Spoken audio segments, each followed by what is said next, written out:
मुंबई का दिशा Salian murder case मामले में एक बार फिर से हलचल तेज हो गई है। देखिए 11 दिसंबर 2023 को एसआईटी ने इस मामले में नया बयान दर्ज किया, जिसके बाद केस को दोबारा खोल दिया गया है। दिशा सालियान के पिता यानी सतीश सालियान ने मुंबई पुलिस से सिक्योरिटी की दरअसल मांग की है। क्या उनकी जान को भी खतरा है? इन तमाम बातों को लेकर हमारी सहयोगी मनीषा जोशी ने दिशा सालियान मर्डर केस के वकील नीलेश ओझा से बातचीत की। इस दौरान उन्होंने कहा कि केस में अंतिम चरण में वो पहुंच चुके हैं। एफआईआर दर्ज करने का दबाव लगातार बढ़ रहा है। हालांकि परमवीर सिंह जैसे पूर्व अधिकारियों पर आरोप लगाए जा रहे हैं। क्या कुछ कहा दिखाएंगे। का सबसे जो चर्चित केस है दिशा सालियान मर्डर केस, उसके बारे में हम अभी इस वक्त हमारे साथ मौजूद है उस केस के वकील नीलेश ओझा जी, उनसे बातचीत करेंगे। सर, क्या कहना चाहेंगे? सतीश सालियान जो है दिशा सालियान के पिता, उन्होंने मुंबई पुलिस से सिक्योरिटी की भी मांग की है। क्या उन्हें उनकी जान को कोई खतरा है? बट नेचुरल है। आरोपी जो है ये इस केस से संबंधित जो भी आरोपी है मल्टीपल मर्डर में इन्वॉल्व है, तो नेचुरल है जो विटनेस है, जो वकील है, वो जो खुद कंप्लेनेंट है, तो इनकी जान को नेचुरल खतरा है, तो इसलिए कल पुलिस प्रोटेक्शन की मांग की गई है। सर, हाई कोर्ट में याचिका दायर की है आप लोगों ने, क्या कुछ उनकी ओर से जो है रिप्लाई अभी तक मिला? नहीं, आरोपी को बोलने का अधिकार नहीं है वो पिटीशन में। सिर्फ ये सरकार, एसआईटी के मेंबर, कमिश्नर ऑफ पुलिस और हमारे बीच में, इसको आरोपी इसमें बीच में आ नहीं सकता है। आरोपी को बोलने का राइट ही नहीं है। ऐसा एक बार ट्राई किया था ममता बनर्जी के भांजे अभिषेक बनर्जी ने, तो उनके ऊपर 50 लाख रुपए कॉस्ट लगाया था कलकत्ता हाईकोर्ट ने।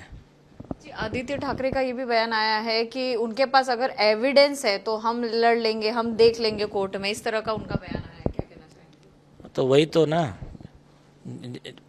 देखिए क्या है, आदित्य ठाकरे को इन्होंने बॉम्बे हाईकोर्ट में एक झूठा एफिडेविट दिया था कि मुझे सीबीआई ने क्लीन चिट दे दी है दिशा सालियान के मर्डर केस में।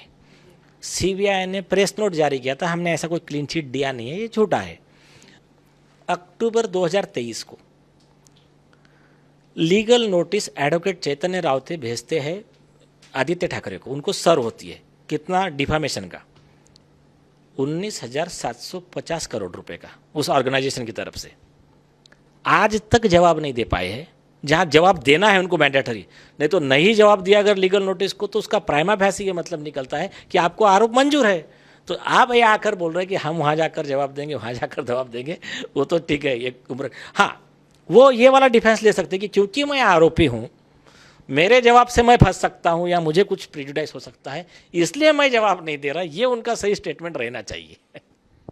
ये भी सुना गया था कि जो मंत्री नीतीश राणे के जो पिता है नारायण राणे, उनको जो है कॉल आया था उद्धव ठाकरे का कि मेरे बेटे को बचा लीजिए, इस तरह का। क्या ये कॉल वाली बात सच्ची है? मैं इसके ऊपर मैं कमेंट नहीं कर सकता। अभी उन्होंने उसके पहले भी कहा था, उसको उन्होंने तब डिनाई किया था, नहीं किया था, मुझे नहीं मालूम।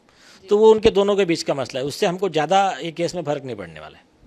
और सर, आपने एविडेंस की भी बात की, काफ़ी एविडेंस है। क्या एविडेंस इतने काफ़ी है जो उन्हें सज़ा आरोपी सिद्ध कर रहे हैं? एविडेंस है, इतने एविडेंस है कि उनको केस चलाकर अरेस्ट करके जेल में रखकर, बेल भी नहीं मिलना चाहिए, जेल में रखना चाहिए, और इनको दोषी ठहराकर फांसी की सज़ा देनी चाहिए। इसके लिए जो जो एविडेंस लगते हैं, जो सुप्रीम कोर्ट के गाइडलाइन के हिसाब से, वो सारे एविडेंस हमारे पास में अवेलेबल है। सर, सतीश सालियान जो है, जो दिशा सालियान के पिता हैं, उन्होंने ये भी दावा किया था कि उस वक्त जो है, जब भी मर्डर हुआ था उनकी बेटी का, तभी उन पर दबाव बनाया गया था और इसलिए जो है उन्होंने आवाज़ नहीं उठाई। बराबर है, और उन्होंने कहा, कई बार कहा, एफिडेविट में भी है, 2.5 साल तो आरोपी की सरकार थी, मतलब जो आरोपी है आदित्य ठाकरे, उद्धव ठाकरे, ये सरकार में थे, तो उस समय तो पॉसिबल था नहीं। और उन्होंने कहा कि पुलिस ये सब मिलके ऐसा नहीं, सुसाइड है, ज़्यादा मत बोलना, बेटी की बदनामी हो सकती है, ये हो सकती है, जो भी उनको नैरेटिव बताया वो किया। उसके बाद में फिर उनके घर पे वो खिचड़ी पेटने कराती है, वो उनका साइन ले लेती है, ये कंप्लेंट करना है करके। तो आप ऐसे मुंबई में इतने लोग का डेथ हुआ कि ऐसे हर एक के घर पे गए क्या वो किशोरी पेडनेकर मैडम? तो ये जो है ना, ये सब चीज़ें हैं उन्होंने अपने एफिडेविट में लिखी है। तो उसके बाद में जब नई सरकार आई, नई सरकार आई, हमारा पीआईएल गया, उन्होंने फिर जब इंटरव्यू वगैरह देखे तब तक ये आरोपी लोगों का प्रभाव हट गया था। तब फिर उनके ख्याल में आ गया कि ऐसा ऐसा है। फिर एसआईटी ने उनका स्टेटमेंट रिकॉर्ड किया 11 दिसंबर 2023 को, 2 साल पहले से ही मैटर है इसमें। तो तब फिर उन्होंने स्टेटमेंट में कहा कि यस, ये मोबाइल टावर लोकेशन वगैरह जो चीज़ें हैं, इसके बेस पे आप आदित्य ठाकरे वगैरह उनके खिलाफ में इन्वेस्टिगेट कीजिए।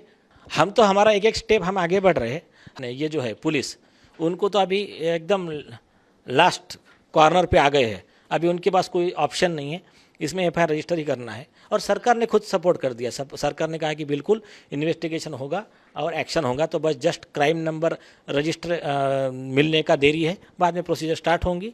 और बाकी जो सवाल है आप बेटर पुलिस को ही पूछ लीजिए। लेकिन इतने एविडेंस होने के बावजूद भी अभी तक मुंबई पुलिस ने एफआईआर रजिस्टर नहीं की है। हाँ, ये सही सवाल है। यही क्या है, परमवीर सिंह जैसे सीनियर फॉर्मर पुलिस कमिश्नर आरोपी है, उनके जो दोस्त वगैरह होंगे, शायद वो इसमें रोड़ा डाल रहे हैं, ऐसा एक परसेप्शन है। तो इस पे सरकार जवाब दे बस।